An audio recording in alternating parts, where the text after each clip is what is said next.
Hi everyone, this is Gary Wilson and welcome to this week's live weekly webinar for the Investor Agent training program. And again, we do have some veterans on the line here going back even to last year, and also people who have gone through other training programs like how to buy rentals and how to buy flips. Okay, so we've got a good mixture of people here, a large group.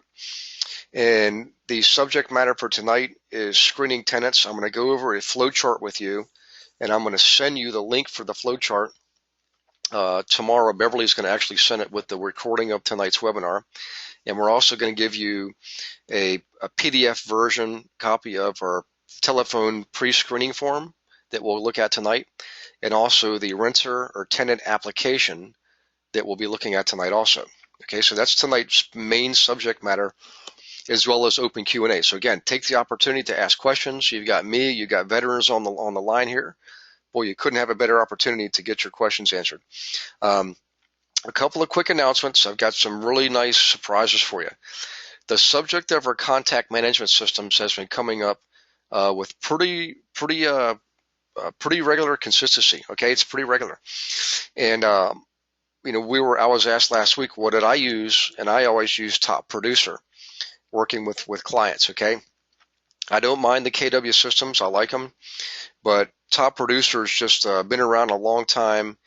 They've really mastered their game in the last several years, and they also have all the KW marketing campaigns loaded on their system.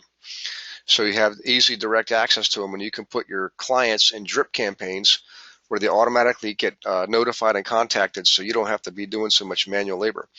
So what I thought I would do is I asked Beverly if she would be comfortable jumping on the webinar next week and talk about our contact management system. You get to look at mine, and it's originally I think I started off with maybe just I don't even know if I had 200 people, and over the years it's grown. I don't know how many people are on it now, probably close to 60,000 people, because we market nationwide. We market coast to coast. That's why we're able to generate referrals. So I thought I would bring Beverly on. We're going to do it on a webinar format. So we actually will have a recording to send to you guys. So when it comes to you looking at your own contact management system, building it, maintaining it, basically farming it, and essentially nurturing it, how to cull it, okay, how to eliminate stuff that shouldn't be there, and make sure you're ranking your contacts on a regular basis, so you know you're staying in contact with the most important ones, and you put people on automatic campaigns based on how you categorize them and how you rank them. So Beverly is going to go into a little bit of give you some insight on how all that's done and how she does it. And she learned it on her own. She didn't have any special training. We got these systems years ago, and she taught herself. And she'll be the first to tell you anybody can do this stuff. The reason I want to focus on it next week is because it's been a regular subject, topic of conversation. It also is literally the foundation of your real estate business. And I know a lot of people have not taken it seriously, and they're using notebooks. And I'm not saying notebooks aren't a good thing, but there's so much system, there's so many systems out there that offer so much to you, that do a lot of the work for you.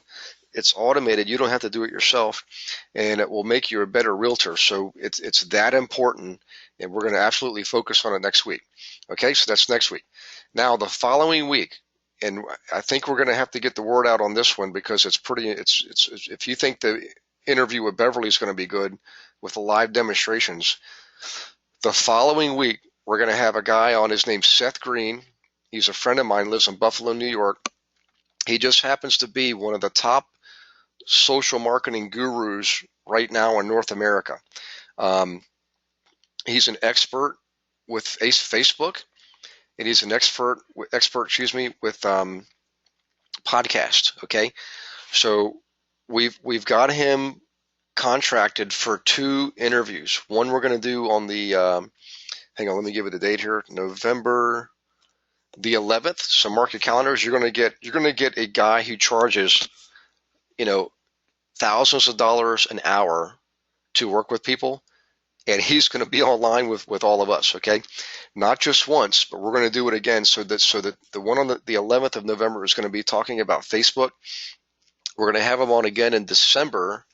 We've contracted with him in December to talk about podcasts. So the reason this is important, I'm not a real big fan of podcasts when it comes to your traditional real estate clients, but I am a big fan of podcasts when it comes to your investor clients, because you have a regular recurring group of people that you're working with over and over again doing multiple transactions. And if you're like, I don't know if Daniel David's on tonight. I don't think he is. I just talked to him today. He's out in the Kentucky area, and he started, let's see, he went through the training program mid-May, finished up, I think, right around July 1st. So July, August, September, October, he has his own group going on, his own meetup group. He's already got 50 people already in 4 months, guys. Okay. So in any case, he's a great candidate for doing podcasts. So we're going to talk about that in December. One of these sessions in December, we're going to record it and do it live, so Seth can demonstrate it for us, and we're going to give it out to you guys in a recording. So it's all free. You don't have to pay for any of that stuff. It's all free as part of the program. So mark your calendars. I don't have the December date set yet, but we should have it set here in another couple of weeks, because Seth is a high demand guy, and he works with the top marketers in the marketing industry. I mean, the top marketing gurus go to him. That's how sharp he is. Okay, I've used him too, and I'm getting ready to use him again because he's that good. Okay, so mark your calendars for that. Hopefully that brought some smiles to people's faces. Okay, let's see here. Let me check your questions one more time, and if everybody's okay, I'm going to start in. Okay, looks like everybody's okay. So make sure you have your pens and pencils handy and your notepads. Again, this is being recorded, but again, when you write things down, you have a higher retention rate. Okay? So, in any case, tonight's subject, the primary subject is screening tenants. All right? So let's walk through this flow chart, and then we're going to look at the forms, and then I'm going to answer questions, and then I'm going to help you fill in some gaps. I'm going to give you some nuances of things I've learned over 30 years. You know, like, for example, when you ask for a deposit, what actually do you do? We'll get into some of that tonight, okay? So here we go. Tenant screening, the ultimate step-by-step guide. Number one, you can see right there, is always set your standards, okay? And here are a good set of standards to live by. Number one is a prospective tenant's income should always be about 3 times of their proposed rent. So if you're renting a unit for $1,000 a month, their income should be 3 times that, which is $3,000. Okay. Now, what I like to do is, I always get this question: is this based on gross or net, gross income or take-home income? What I like to do is I like to say it's 1/4 of gross income and 1/3 of take-home income, which is net income. Now that's very aggressive and it's hard to do. The industry standard is 1/3 of gross. So you make your own decision if you want to be aggressive or conservative. A lot of your answers are going to be determined based on where you are in North America. Again, you've got some high-priced areas, whether it's in Canada or U.S., where having 3 times the gross, that even is going to be a stretch. All right. However, you got some areas like Dayton, Ohio, and I'm not picking on Dayton. I just happen to know the area, where the average home price is only $70,000. There, you're not going to have a hard time finding people whose gross income is 3 times higher than the average rent. Okay. But yes, you might have a hard time coming up with that in San Francisco, Toronto, New York, and Washington, D.C., even Chicago, for example. So in any case, that's the guideline. You can choose whether you want to use 4 times, 1/4 of a person's take-home pay, or 1/3 of a person's take-home pay, or 1/4 of their gross pay, or use this guideline right here, which says 1/3, and that is gross. Okay. All right. That's the first thing. The second thing. Oh, look, and we got a question, and there it is. Is it gross or net? So very good question, Tina. let's see, is this, want to see, hey, it is Tina. Hi, Tina. I'm so glad you're on. Tina Perez. Thank goodness. Hey, Tina. Tomorrow I'm going to be driving from Boston, Mass to London, Ontario. So I will have like 9 hours of spare time. And because I'm 3 hours ahead of you, I won't get in till 2 in the morning, which is 11 o'clock your time. So if you got time off tomorrow in late afternoon your time, early evening, give me a call and we can catch up. Okay, because I think we missed each other last month and we got to catch up. Okay, sorry for the interruption, guys. Tina and I go way back to the springtime, and she's from the beautiful Bay Area of San Francisco. Oh, Tina, I'll be out in Sacramento the first week of December. Okay, so it won't be too far from me. As a matter of fact, I'll be in Stockton on Wednesday, December 2nd. So maybe we can find a way to meet up out there if it's not too far of a drive for you. Okay, let me go back here, guys. I'm sorry I got distracted. So Tina distracted me. Okay, let's see here. Where am I? I'm on the second part, which is good references. Okay. When I do an application, and when we go through this, guys, don't worry. We're going to go to an application and look at it. I want to show you what I do. All right. When I look at references, I want a couple of references. I don't want just one references. One reference. I want two or more, sometimes even three. And what I do is this. I will call the references, okay? And when I call the references, I ask for other references. Now, this may sound like it takes a lot of work, but I promise you guys, if you've got some really nice units that you're renting for top dollar, you have got to make sure you screen these people properly. And one of the things that I've learned to do is don't just take everything at face value. Dig one layer deeper at a minimum. So you get two references, call them, check them out, and while you're on it, say, hey, by the way, do you know anybody else that would know this particular applicant? Okay. And see if you can get some contact information and call them too. Okay, that's a pretty good nifty trick for being a landlord. Okay, that's number two. Number three is no evictions ever. And it actually says right here, and I absolutely agree. That is so serious because you will screen possible tenants. You will screen applicants, and some of those who've had evictions will tell you, hey, it wasn't my fault. It was a no good, sleazy, slimeball landlord. It's always the landlord's fault. Well, it's not always the landlord's fault. The bottom line is this. I generally would never, ever take a chance on somebody who's ever been evicted. I don't even care what the circumstances were. The fact is, some owner, some landlord saw it in themselves that whatever was going on was so serious, they had to evict the tenant. The tenant had to be involved. A judge, a court is never going to allow an eviction of a tenant if the tenant is not at fault in one way, shape, or form. So keep that in mind, guys. Again, you're going to have people tell you every kind of story imaginable. I mean, I actually wrote a book on this stuff. And what I learned is this. Judges are usually pretty reasonable people. They would never evict a tenant if the tenant was not truly at fault at something. So if the tenant is at fault at something, typically it's going to involve not paying rent. Now, they may not have paid rent because they were ticked off because they wanted new carpeting and didn't get it. Who knows what the reason is. The bottom line is they didn't pay rent or they destroyed the apartment.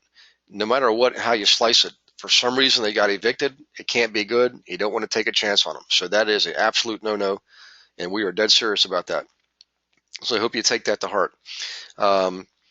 Okay, number 4 is clean background, no felonies or other negative criminal activities on the record. And I agree wholeheartedly. So let me dig into this subject here just a little bit. When you do a background check on somebody, you're going to be doing credit history, employment history, domicile history, which is where they've lived, and public record history, which is their background in the court records. Okay. Now you could have people with misdemeanors and you can have people with felonies. The bottom line is this: any felony at all, I absolutely will not accept those people. I don't care what it is. I'm particularly have a pet peeve for people who are involved in crimes that were violent crimes against other people or crimes that violated another person's person. personal property or the person themselves. Never, ever, ever will I let them in my apartments, okay? Now, I've had situations at least twice over 30 years where I would have a long-term tenant, like a mom, for example. She would have been there 3 years, 5 years, and then all of a sudden she calls up and says, hey, my son is getting out of jail and I want him to come live with me. And when I first had this happen, I thought, I better look into this. And thank goodness I did, because the kid was in jail for some pretty serious stuff. So I called the tenant. I said, I can't allow it. I'm sorry. Well, she ended up moving. Okay. But it turns out later the kid did get in trouble again. It was on the news. And thank goodness he wasn't living in one of my apartments, disturbing all my other tenants. All right. So in any case, I had another situation where a parole officer called me and said, hey, so-and-so is getting out of jail.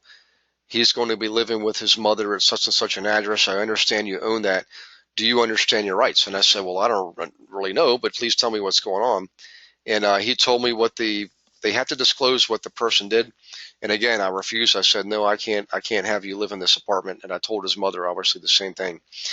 Now, you may have some different standards. I don't know. If you have people who've had DUIs and so forth, make your own judgment, okay? But always follow your intuition, okay? Follow your instincts, because they're usually right.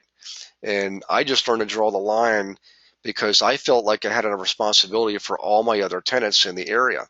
And if I allowed somebody in there who had been in trouble in the past, they might be more likely to be in trouble in the future versus other people who had never been in trouble before. And if something happened, I would feel partly responsible for letting that guy in on one of my properties, okay? So that's my rule. All right, now let me take a quick check here and look for questions. Okay, let's see. Some people said my voice is fading. It looks okay. So it's just back now. Sorry about that, guys. I didn't pay attention. Let's see. This is Tina Perez. Let's see. Amen. I agree. I did it before and regretted it. Ended up evicting this person 2 months into our lease. Awesome, Tina. Thank you for sharing that, because you're exactly right. Okay. Carolyn says, do you do a sex offender search? Actually, what's supposed to happen is when you have someone who's on the I forget what they call it. There is a list, sex offender list. I think they call it the Megan Law. When you run an application or a background check, that's supposed to be done automatically for you. So the question is from Carolyn, do you do a sex offender search? When we do a background check, again, credit, work history, domicile history, and in public record, that shows up automatically. So I've never gone and done a specific background, a Megan's List background search. I've never had to, because it comes up automatically in my searches. All right, and also that's the one area. Like in real estate sales, for example, and I believe this is national. I don't think this is at state level. I think it's national. If you are aware of that, you have to disclose it no matter what. Okay, it's one of the few things that you're required by law to disclose if you're aware of it as a realtor. Okay, in other words, anything that's not related to the physical characteristics of a property, it's considered personal information, and you're supposed to keep your client's personal information confident. The one exception is if they're on Mega's list. Okay, you have to disclose that no matter what. Okay, let's see here. Renting to someone with an eviction renting to someone with an eviction is mean. So Tina, I'm not sure if I understand that. It says renting to someone with an eviction. You're saying you mean that? Okay, yes, you're absolutely right, Tina. You rent to someone with an eviction, and you paid the price. Yep, and you're right. Megan's Law is a national law, and there is a sex offender registry. So again, in the past when I screen them, and we've had a number of different services in the past. There's NTR, I believe it's called, National Tenant. Does National Tenant Background Check. That's the most popular for individual or independent property owners. However, if you get properties managed by a property management company, they're going to obviously screen for you. Okay, so if you look for NTR, That's usually like the kind of the industry standard for tenant screening, and they do everything. I'm trying to think of some of the others I've used in the past, and I can't really. I think they were all pretty local. That one is a national one, though. NTR is national, so I would use that one if I was you guys. Okay, let's see here. Let's move on here. So far, that's our standards were being set. All right. Now, as far as pre-screening, this is really important. When you do your marketing, when you're advertising a property, okay, the wording of your marketing is very important because you can actually use your marketing to do some pre-screening. All right. You describe the property as thoroughly as possible, and the reason is if you don't provide the number of bedrooms and all that type of stuff, I actually always put price on mine too, because if I have a unit that's rented for $2,000 a month, I don't want people calling me that can only afford $1,000 a month. So I tell them it's $2,000 a month. I also put in there the number of bedrooms, whether or not it has a yard, whether it has parking or not, laundry or not, and also if I allow pets or not, because there are a lot of applicants who they only want to rent a place with off-street parking. And if my property does not have off-street parking, I'll pre-screen them right away, because why would I have them come look at the property if they require off-street parking and I can't offer that? So let your advertising, your marketing do pre-screening for you. Very, very important, okay? Now, the next thing is when people respond to your marketing, obviously they're going to call you on the phone. And this is where we use the telephone pre-screening checklist, okay? So let's go take a look at that while we're talking about it. The bottom line is this: you're using this as a front-end piece to save you a lot of time, energy, and money, and using gas and wear and tear on your car. So let's pull that up, okay? Phone screening right here. I've got to reduce my panel just a little bit so I can get the whole thing in view so you guys can see it. Okay, so this is phone screening. You can see up here.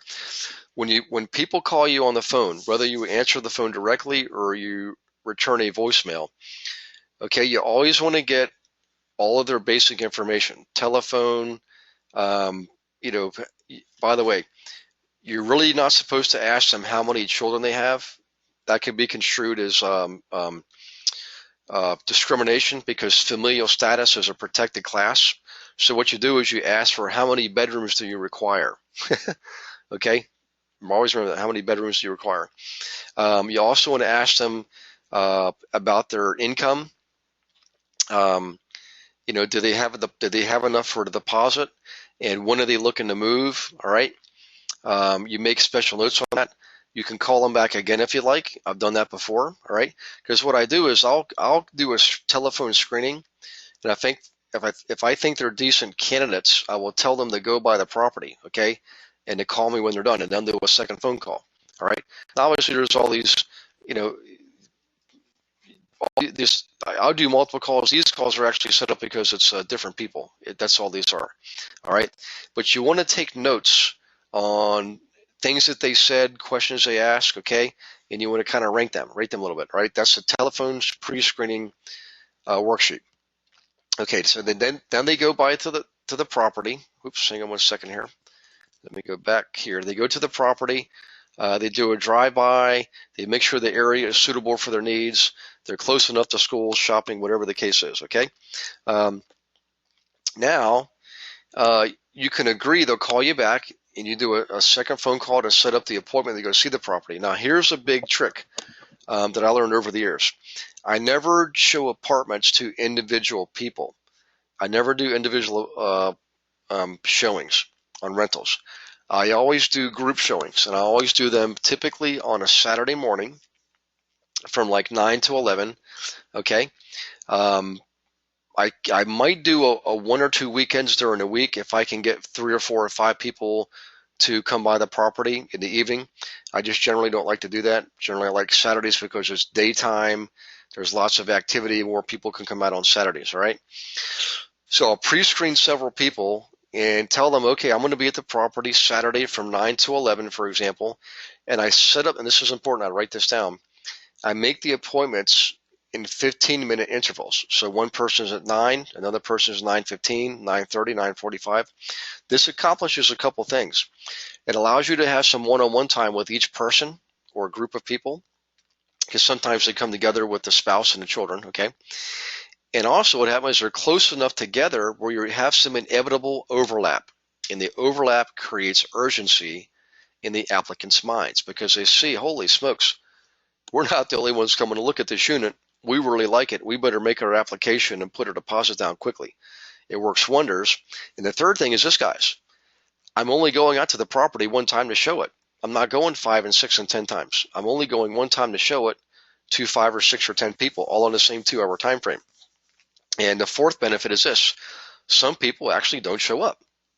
So you make 8 or 10 appointments, maybe 5, maybe 8 of them show up. I don't know. This at some point you're going to have some no-shows. So you never want to make an individual appointment because it's risky for you, risky to you in a personal nature. You could be putting yourself up in a dangerous situation. Also, if you make an individual appointment and then they don't show up, you just completely wasted your time. That's why I always did those group showings, but I spaced them apart every 15 minutes. Okay, now let's see you come to the department. You like them, they like you. While you're there, you're asking them questions, you're answering their questions, and so forth. Now you take out the application, okay? So let's look at these questions, and then we'll go look at an application. You always want to get the basic information first. Name, phone, current address, previous address. All right, social security number, date of birth, current and past landlords. By the way, another trick here. Let's take a quick pause, and I'm going to tell you my trick. I don't just call current and past landlords. I don't just call the guys on the list, on the application that they give me.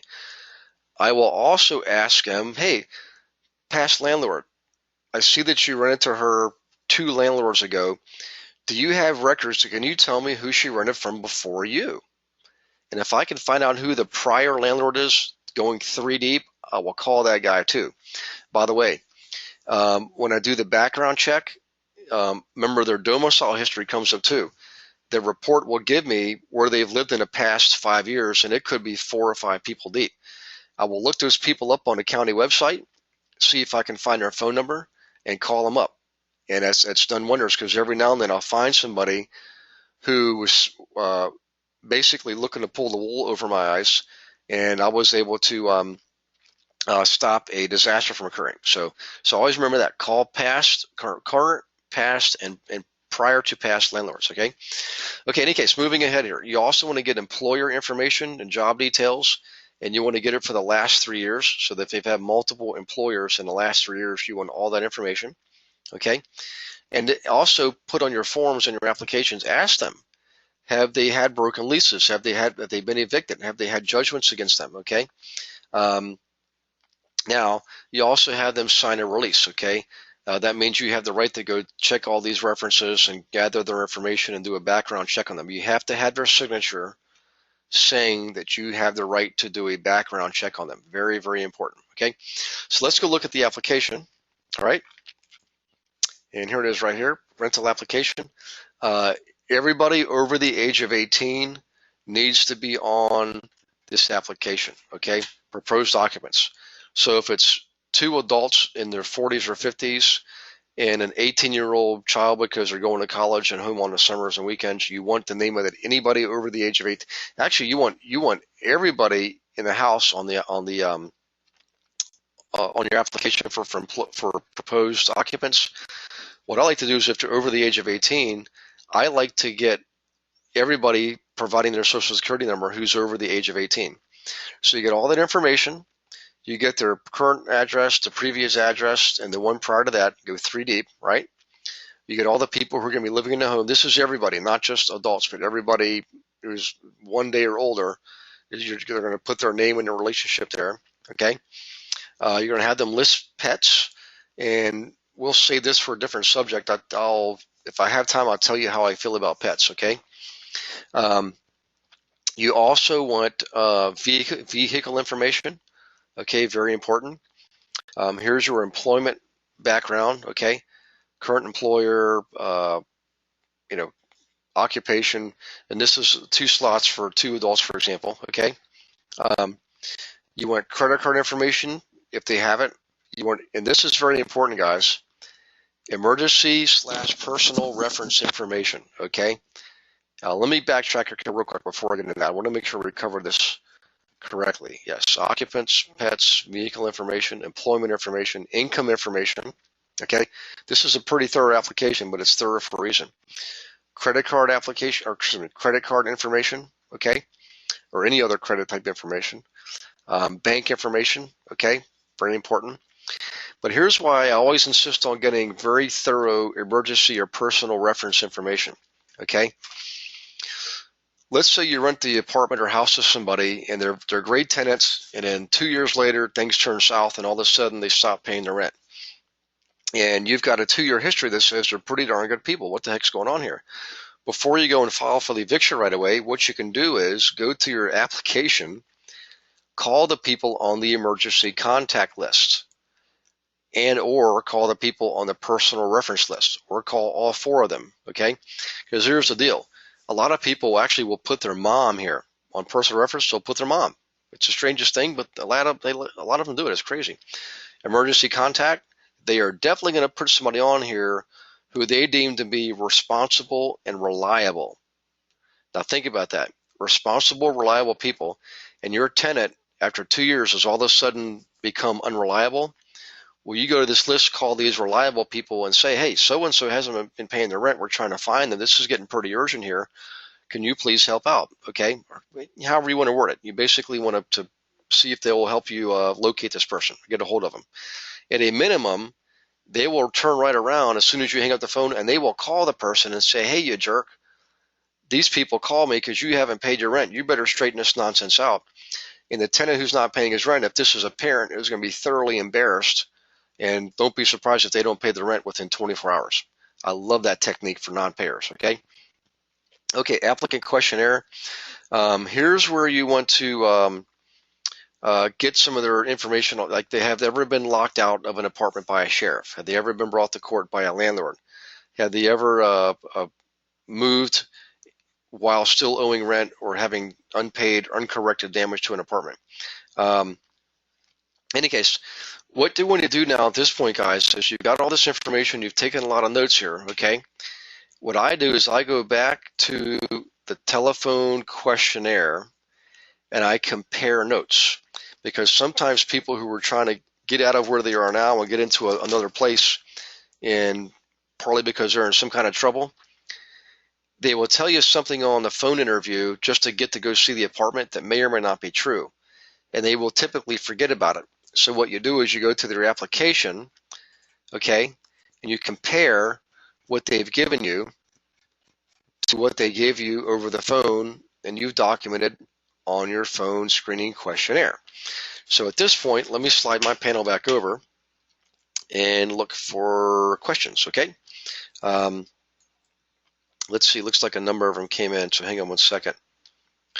Okay, this is from Tina. Tina says, I always ask how many people will be living in the home and don't say the word family or children. Yes, that's very smart, Tina. So you can do that as kind of a safe, non-threatening question, because if you ask them, say, hey, who are all the people who are going to be living with you? Okay, that people could be defensive to that question. So what Tina's saying is, she's absolutely correct. Just say, how many people are going to be living here? Almost like it's you're just having a conversation with them, because you are. Okay. All right. This is Lana. Lana says, do these checks with history of previous landlords work in Canada? Can we use this service in Canada? Yes, I believe you can. In fact, I'm going to find out who my partner uses out in London. I've got another partner up in Hamilton, and I will find out, Lana, who they use. But if you Google it, Lana, Google tenant screening services in Ontario, and you'll get all the big providers. And many of them do work across North America. They're not just in Canada. They're not just in the States. They work across borders. You'll find a number of them. And by the way, the larger ones, the most reputable ones, those are the ones that actually work across borders. So you can Google them and find them that way too, guys. There's a number of them out there. but look for the ones that pop up the most regularly, okay? And you can look for reviews, you can look for the cost structure, all kinds of stuff you can look for to compare notes, but the biggies are usually pretty sound, safe, and reliable, okay? Let's see here. We got another question after this. This is Tina. Okay. Do you do backgrounds on all adults on lease? It gets expensive at $30 each, so I always only check background of one. What do you do? Very good question, Tina. I actually check them all. Anybody who's over the age of 18, and I have them each pay the application fee. So years ago, the application fee was $25 because we were only paying $10 for the application, and we make $15 per application. Then the prices started going up with all the privacy laws. All the screening companies started cracking down and trying to eliminate abuse and fraud, and it made it more expensive. So then now you can pay, you're not going to pay that much. I mean, you just said you're paying $30, but if you have an account, Tina, and you belong to an organization like a local property management organization, let's see what would be one for you. Look for apartment association of blank, and your town would be filling in the blank there. Apartment Association of Stockton, Apartment Association of Toronto, Apartment Association of Indianapolis. Whatever the case is, all big cities have them. They all have them. And when you can call them and ask them who do they use, and what they might say is, you know what, just join our organization, become a member of the Apartment Association for $150 a year, and you get all the background checks you want for like $10 a piece. So I would keep that in mind, guys. That's a great way to, if you're going to be doing a lot of this, join a local organization. They're just like the realtors associations. In fact, a lot of them aren't realtors. It's just instead of calling a realtors association, it's called an apartment association. And again, you pay an annual dues, and you get real cheap background checks. Okay, I saved a ton of money just doing that myself. Okay, let's see. Will we get copies of your application? Yes, you're going to get the application tomorrow and also the telephone screening sheet. Okay. So Tina's paying $30 a pop. Lois is 25. Yeah, you know why, Tina? But it's because you're doing it on an individual level, like you're doing it on a one-for-one basis. And Tina says, guys, she uses, it's called Safe Rent, SAFE space RENT. My rentals are out of state. Oh, okay. I think I remember that. Yeah. Let's see. This is Michael O'Keefe. Hey, Michael, how you doing, buddy? In Massachusetts, they are now telling us to have the prospective tenant get their own background checks done and have them send it to us. We have a vendor we send them to. Okay. And you know what's funny, Michael? We actually used to do that too for a while. What we told people was we said, look, you know, we're in a professional apartment business. We're not in a credit checking business. If you want to get your own application, that's fine, but it has to be within the last 7 days. I don't want one that's 30 days old. I don't want it 60 days old. I don't want it 90 days old. I know other landlords who would accept it within 30 days. But what we learned to do, Michael, is we actually did turn it into a profit center because we turned our property management business into a regular line of business, which is what some of you are already starting to do. And we had so many application fees, it turned into a small profit center for us, okay? So we actually stopped doing that. We did that for a while because we were growing rapidly. We're like, hey, this is something we can eliminate. We never actually could eliminate it all on our own because what happened is a lot of the prospective tenants would go away, say, you know, you're telling them, go get your own application or your own background check, bring it to me, and we'll move forward. Well, they would never come back. We would lose them. So I stopped doing that. And what I started doing was I reinstituted my credit application fee and my background check. I raised the application fee to $35. And so I made money on the process, and I did my own screening. So Michael, I don't think that's a state law. If it is, just if you could type that in, Michael, let me know because I do try to keep up with the state laws and the province laws up in Canada. I mean, I know, for example, Quebec is way different than Montreal. I mean, I'm sorry, Toronto, excuse me, or Ontario. Quebec is way bigger, way different than Ontario. Okay, this is Tina. Tina says, in that case, tenant's still paying a lot for two people, and it gets expensive for them. Yes, it does, but you know what? That's the price you pay in this business today, Tina. So if they have multiple adults, they've got to pay for it. But if it's just two adults, that's typical. They're used to saying, okay, now by the way, if it's a married couple, when you do the background check, you get a different price for married couples. It's not like you're paying double. Instead of it being 30 times 2, which would be 60, it might be 40 or 45 or something. So married couples do get a little bit of a break. It's when people bring in multiple adults greater than 2 that it becomes an issue. But I still do it because I don't want to take a chance, Tina, on letting a criminal in one of my units or letting somebody in who's had multiple evictions. And the only way to do that is to do that background check on each one. Okay, let's see. We are required to do this in my office. So Michael, your office is requiring that. How interesting. I've never heard that before. Michael, do you know why they're doing that? Because that's a little unusual. I'm trying to think, why would they ask you to do that? It must be, Michael, it must have something to do with E&O insurance and liability. I'm willing to bet $1 million that's what it is.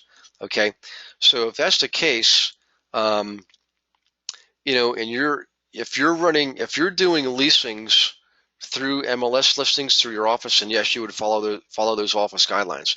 However, if you're working for an owner privately, okay, then I would have the tenants do the applications in that case. You make the call, but that's what I would suggest. Okay. Let's see here. Let's see. I don't think it's a state law. You're in one of Jason Paracello's offices.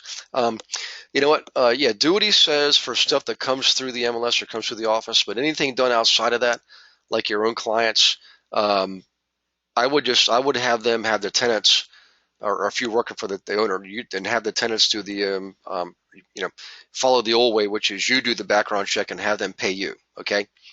Let's see. Tina says she's going to check on that. Okay. Yeah, that's right. That's what I thought it was, Michael. They're saying it's liability. So I'm not surprised by that.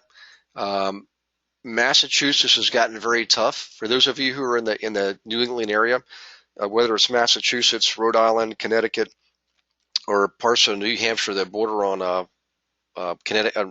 Massachusetts. Massachusetts has gotten pretty tough in the last few years, but it's not quite as bad as New York. New York's been tough for a long time. California's pretty tough. Florida is very easy. Toronto can be pretty tough.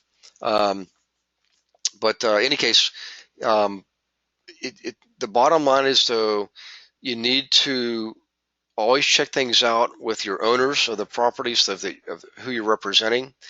And if you're running things through your office, always check with your ownership group. In Michael's case, he's checking with his OP, and I happen to know the OP personally, so we're friends.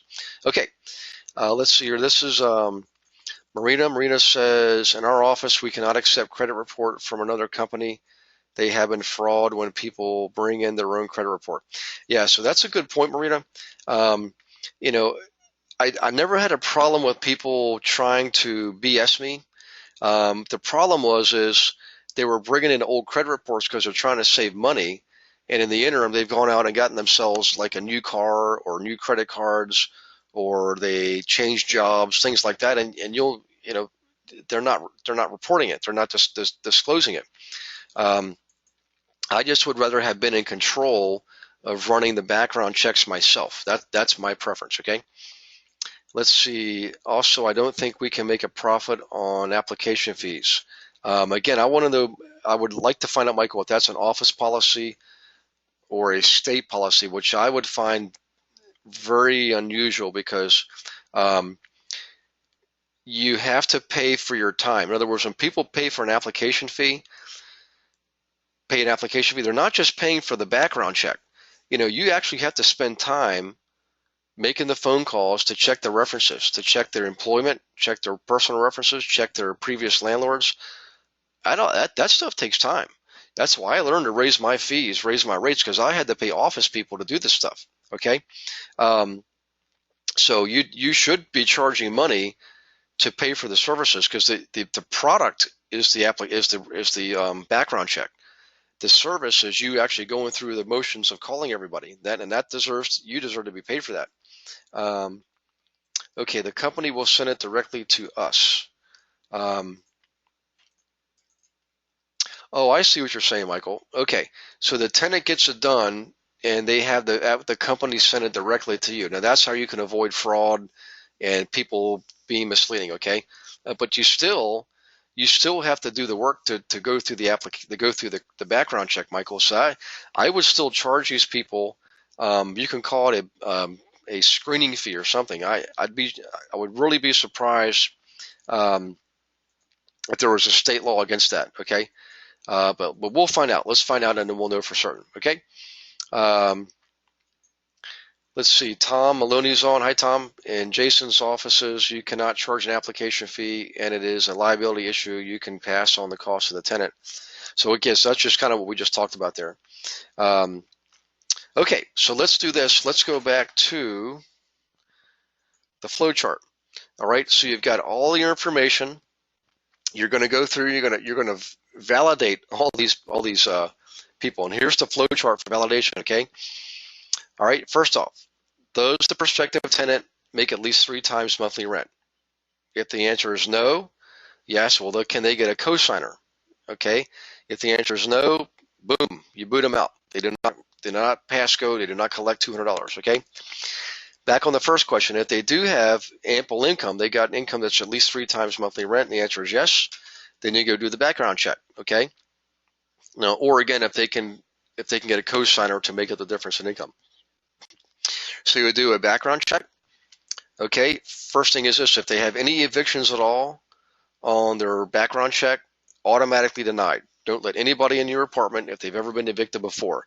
And you've got a veteran agent on the line here that just told you she did that and got burned on it, okay? And I have done it too. That's why I know.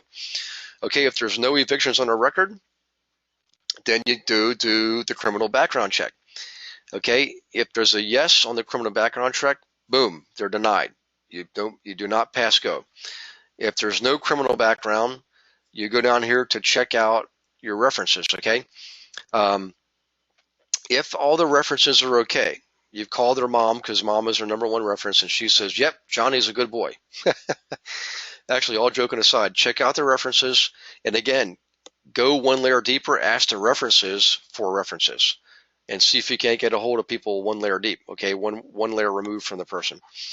If everything checks out, then you go do the employment check, okay? You verify the income, you verify the position they're in. If the answer is yes, that yep, they pass, and all the personal references check out, because you got to check those too, then they're approved. If the personal references don't check out, obviously that's a bad sign, because remember, these applicants put the personal references on the application, okay? If they're not even smart enough to realize that somebody they've asked to be a reference for them is basically calling them out, there's something there. There's something for you to be concerned about. Also, a lot of times they don't even ask people if they can be used as a reference. They just simply name them, which is a mistake. If you ever are asked for references, you should always, whoever you plan on using as a reference, always ask that person for permission, okay? So in any case, that's how you get somebody approved. So let me go back here and look for more questions, okay? All right, let's see. Hi, Gary. It's Carol from Danville. Will you have time tonight to discuss the email I sent you? Oh, Carol, thank you for bringing it up. Let me go check your email here. Hang on 1 second. I need to go. Oops. And I think it was in here. Carol, let's see what we have here, because I think that was just last week, if I'm not mistaken. Come on, computer. Is thinking about it. Let's see. Carol G, high realistic investor. So I answered that there. Let's go back to here. Okay. Now, Carol, before we get into your email, and by the way, I did look at this. So this was a great email and a great subject. Well, let me go back to here. Whoops. Sorry. Tenant screening. Is everybody clear on the steps you take for screening someone? Again, we'll send you this link with the flow chart. And somebody, Lana, is saying, how do you verify employment? When we called one company, they could not confirm, deny the person worked there because of privacy laws. Actually, they're wrong, Lana. You have to present them your signed application. What you do is you call them up. You say, I've got an application for tenancy from John Doe. I'm going to scan and email you the signed application from the applicant, or fax it to them, whatever the case is. And on there, what they're supposed to do is confirm employment, dates of employment, like they worked here from this date to that date, and salary. Those are the three things that they're allowed to disclose. Okay, they can't get into any other personal subjects related to an applicant, even with your signed application. So I would always prevent them to sign application. Okay, if they deny you information, I would consider that a red flag. All right, that's my feeling on that. This is Marina. I like bigger pockets. Yeah, I know a couple of investors nationally that really love bigger pockets. They say it's really helped their business, and I'm not too involved in it, but I am involved with the guys, and I think they're pretty good guys, and I like what they do. Okay, it's a great forum for people like us. Okay. Oh, you're welcome, Lana. All right, let's go to, because we're now at 7:58. I want to get to Carol's email. Whoops, sorry, I keep jumping around here. Sorry about that. Okay, I'm going to slide my panel over. So everybody pay attention, because this is a really good one here. All right. Hi, Gary. I'm working with an investor that found me on Realtor.com. He's looking at properties $300,000 to $700,000 range. He prefers properties that have been vacant for 30 days or longer. Okay, and he wants to flip them. So he agreed to work with him, so that was good. Let's see. Of course, that's right. You were saying you brought your partner in because you were wise to do that. Never go out and show up a single property by yourself to an individual person. You're just putting yourself at risk. Always bring someone with you, okay? And make sure it's during daylight hours if at all possible, right? Now, the second thing is this. Let's see. He would not give me any information about himself and his investment practices. How long have you been doing this, for example? Will it be all cash? Do you need financing? In any case, here's my opinion on this, Carol. You always want to interview these guys before you agree to work with them. And part of the interview process is, number one, you always build rapport so you can find out really what their penchant is. Do they prefer flipping? Do they prefer buying rentals? And then before you're done, you say, well, now that we've got this out of the way, I do have some questions I need to ask you for screening purposes, because the people that we're going to be working with require that we confirm that you are qualified to buy these properties. So can you please tell me what you have in the way of savings? Can you tell me what you have in the way of an available line of credit to purchase properties? Or if you have a pre-approval letter from a lender, can you tell me what your credit rating is, okay? If they refuse to do that, I would not work with them. All right, I know I may have just broke your heart, but quite frankly, this guy could tie up a lot of your time and energy and resources and never follow through with a single purchase. I know he's what he's thinking is, hey, this is my personal information. What he needs to understand is he's playing in a game that involves multiple people. And the sellers of properties and their agents are requiring validation, that you validate these people are qualified, your clients are qualified. So you have to do that. Otherwise, what if he's not? You're just assuming he is because he told you so, but it doesn't mean that it's so, okay? Okay, so let's move on to the next thing. Let's see here. He likes one that he's seen. It's a minor fixer-upper, listed for $580 and been on the market for 30 days, and he wants to offer $431, difference of $148,000, which is 26% off listing price. Okay, I understand it as an investor, you have to have a certain percentage you need to make so the return on your investment is worth it. But my opinion is this is far too apart for a serious offer. The properties in Concord, California, not as high as Danville, but I know where Concord is, by the way, and it's pretty decent. It is it's pretty close to the Bay Area, East Bay side. I know where that is too. I'll be back out there in another couple of months. Any case, so what do we do? Now, I responded to Carol guys the other day suggesting go ahead and make the offer for two reasons. Number one is I want her to show this guy what happens when you make little offers like this, which is typically nothing's going to happen. Now, we could be surprised. It's 26% off. It's not 50% off. I've always made offers as long as they were within 20% of list price. In some markets, I would go as high as 25% off. This is 26% off, so it's not that far off. But also, Carol, I did look at some of the related information. So let's pull it up, okay? And let's see what we got in the way of neighborhood information and comparable information in the area for the property. All right, we can see it's a detached single-family residential, 3 bedrooms, 2 bathrooms, and it is on Sugarland Drive in Concord, California. So we come down to here, and what I want to look for is comps, okay? So let's go down to the comps. We get descriptions here, we get other features, all that normal stuff you get on MLS, okay? Now we get down here to comps. We can see properties are sold for 600, 580, 490, and 520.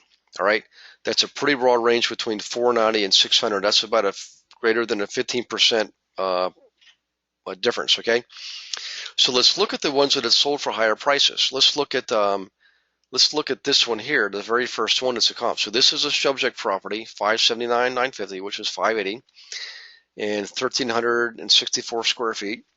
Now let's look at the closest comp, which is on Deerberry, and ironically, it's the same living area. Okay, 1364 is probably the same identical floor plan. I'm willing to bet, pretty darn close, anyways.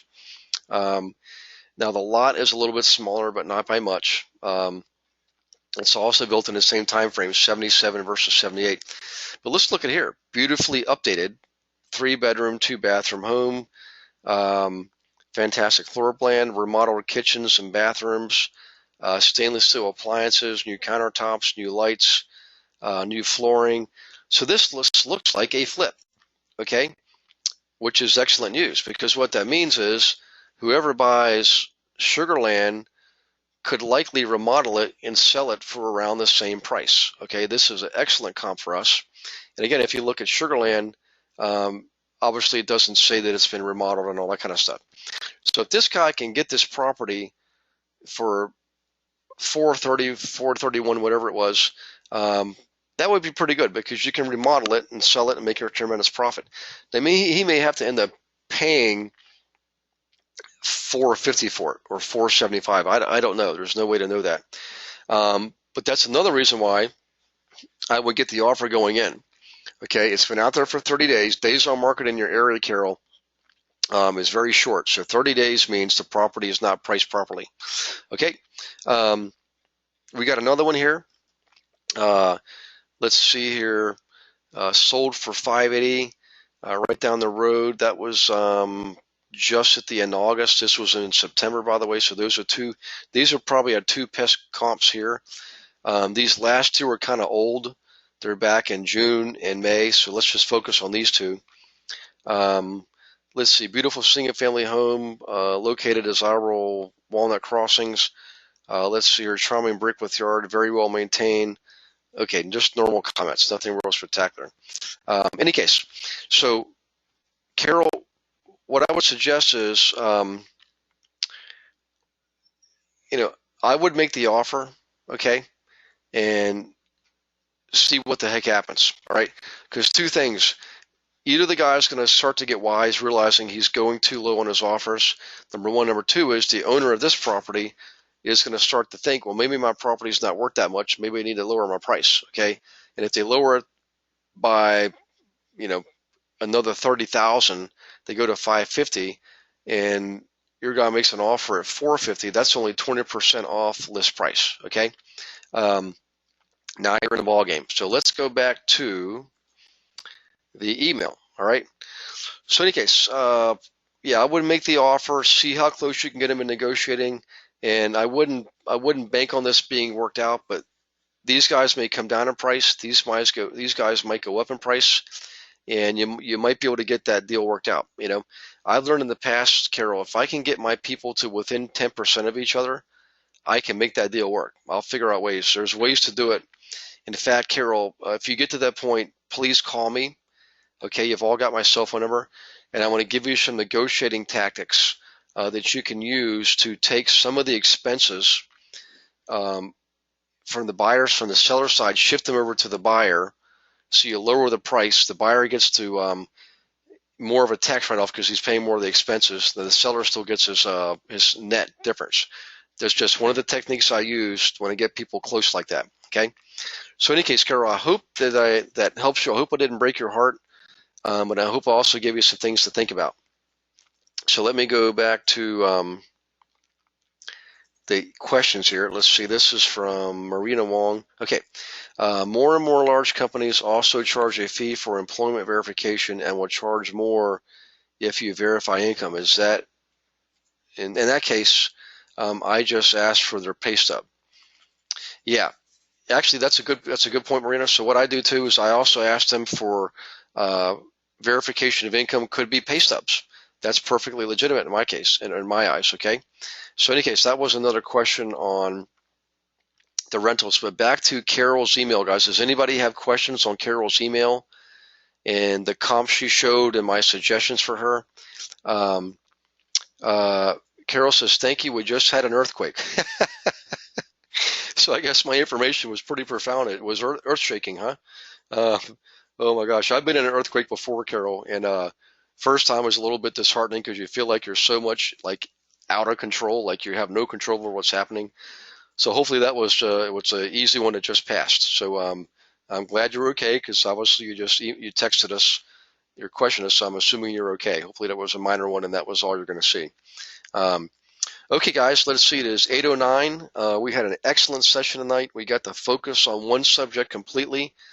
We went through it thoroughly, and I hope that everybody gained from that. Keep in mind, again, next week we're going to try to get Beverly online to go over your contact management system and things you can do with it to help you build it, maintain it, and use it to make profit. Okay? And remember, 2 weeks later is Seth Green, the Facebook online marketing Facebook guru. He's they call him the marketing magician because he really does get results. I can tell you, I've used him personally. He gets results. Let's see. Okay, we've been having clusters of them, 400 over the last 2 weeks. Well, that's not good because I know in my experience, I've got family out there, and I've been out there before when we had one. It was up on the San Andreas fault, actually. And that's usually a precursor to something more coming down the road. So hopefully all these little 400 plus jitters are getting all the kinks worked out, and you won't have any big deals coming down the road, Carol. So we'll say a prayer for you. How's that? Okay, guys, I had a wonderful night. I hope you did too. I thank you again so much for being on board and being online on these webinars. It's a great learning tool, and God bless you. We will see you next week. And next week, by the way, is going to be on Thursday the 5th, okay? Okay, y'all have a wonderful night, a wonderful week, and an awesome weekend. God bless you. Bye-bye.